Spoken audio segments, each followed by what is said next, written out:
তাদের সাথে আমাদের খোলামেলা কথা হয়েছে। তারা বাংলাদেশের বর্তমান রাজনৈতিক অবস্থা জানতে চেয়েছেন।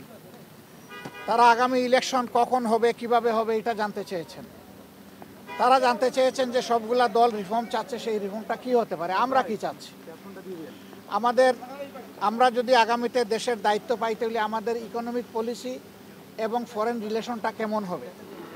তারা রিজিওনাল বিভিন্ন বিষয়ে, আঞ্চলিক বিষয়গুলো আমাদের কাছ থেকে জানতে চেয়েছেন। আমরা এই সমস্ত বিষয়ে তাদের সাথে খোলামেলা কথা বলেছি।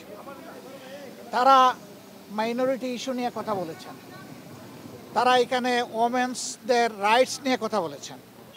তারা লেবার রাইটস নিয়ে কথা বলেছেন।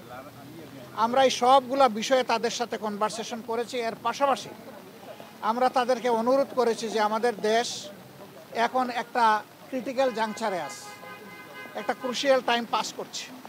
এই সময় আমেরিকার পক্ষ থেকে 37% যে ট্যারিফ ইম্পোজ করা হয়েছে, এটা যেন তারা পুনর্বিবেচনা করে। এবং আমরা অনুরোধ করেছি আমাদের এই অনুরোধ তারা যেন পৌঁছে দেন। আমরা জানি ইতিমধ্যে আমাদের সরকারের পক্ষ থেকে একই অনুরোধ ফরমাল চিঠির মাধ্যমে জানানো হয়েছে। আমরা আশা করি যে তারা এইটুকু উপলব্ধি করে আমাদেরকে সহযোগিতা করবেন। এবং আমরা কমিটমেন্ট বলেছি যে অলরেডি আমরা ডেমোক্রেটিক নর্মসের উপরে কমিটমেন্ট। আমরা আমাদের দলের ভিতরে গণতন্ত্র চর্চা করি এবং আমরা একই গণতন্ত্রের চর্চা করতে চাই।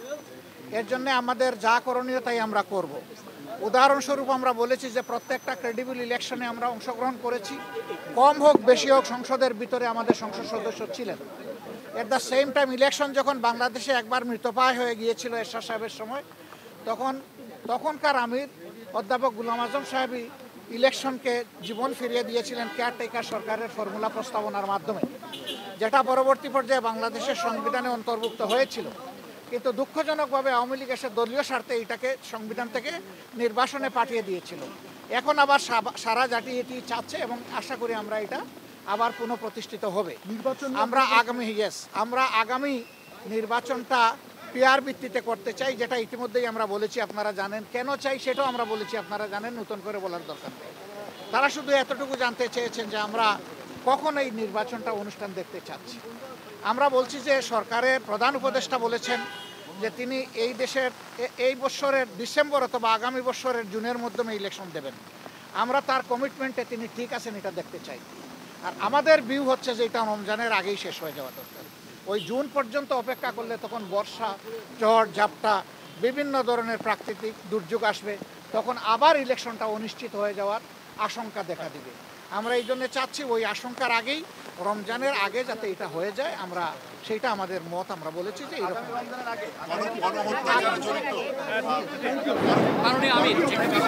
আগামী রমজান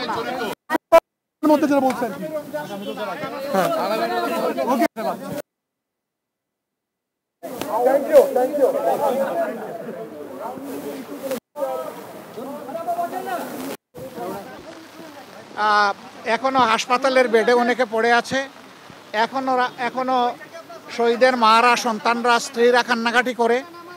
এই অবস্থায় আওয়ামী লীগের বিচার অবশ্যই হতে হবে, তবে আমরা বিচারটা চাই যে ফেয়ার বিচার।